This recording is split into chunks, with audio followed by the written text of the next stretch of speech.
আপনারা দেখছেন সিএম বাংলা, নিরন্তর বাংলার মুখ। This channel does not promote any violent, harmful, or illegal activities. All content provided by this channel is meant for an educational purpose only. যাত্রী বোঝাই বাস উল্টে গিয়ে আহত প্রায় ৪০ জন, মৃত্যু হয়েছে একজন বাস যাত্রী। ঘটনাটি ঘটেছে আজ পূর্ব বর্ধমান জেলা দেওয়ানদিঘি থানা অন্তর্গত ভান্ডারী বাজার এলাকায়।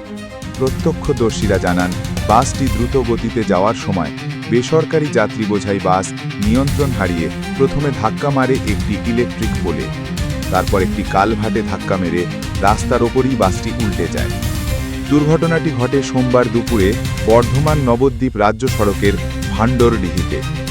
বাসযাত্রীরা জানান, বাসটি বর্ধমান থেকে অত্যন্ত দ্রুত গতিতে যাওয়ার সময় রাস্তার ধারে কালভার্টে নিয়ন্ত্রণ হারিয়ে ধাক্কা মারে, তারপরই রাস্তার ওপরই উল্টে যায় যাত্রী বোঝাই বাসটি। দুর্ঘটনায় বেশ কয়েকজন যাত্রী বাসের মধ্যে আটকে পড়ে। এরপরে স্থানীয় বাসিন্দারা উদ্ধার কাজে হাত লাগায়। পরে দেওয়ানদিঘি থানার পুলিশ দুর্ঘটনাস্থলে গিয়ে জখম যাত্রীদের প্রথমে কুরমুন প্রাথমিক স্বাস্থ্য কেন্দ্রে নিয়ে যায়। খবর পেয়ে দুর্ঘটনাস্থলে হাজির হন বিডিও। তারপর আহত যাত্রীদের বেশিরভাগকেই স্থানান্তরিত করে বর্ধমান মেডিকেল কলেজ হাসপাতালে বেশ কয়েকজনের অবস্থা গুরুতর।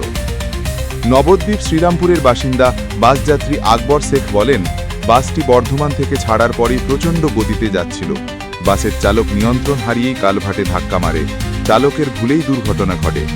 বাসযাত্রীরা আরও জানান, বাসটি দ্রুত গতিতে যাওয়ার সময় প্রথমে একটি বিদ্যুৎ খুঁটিতেও ধাক্কা মারে, তারপর নিয়ন্ত্রণ হারিয়ে ধাক্কা মারে রাস্তার ধারে কালভার্টে।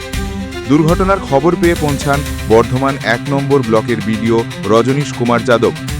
যে সমস্ত আহত বাসযাত্রীদের বর্ধমান মেডিকেল কলেজ হাসপাতালে পাঠানো হয়েছিল, তাদের মধ্যে দুর্ঘটনায় মৃত্যু হয় এক বাসযাত্রীর। আহত হয় প্রায় ৩০ থেকে ৪০ জন। জানা গেছে, মৃত বাসযাত্রীর নাম সুবোধ মণ্ডল।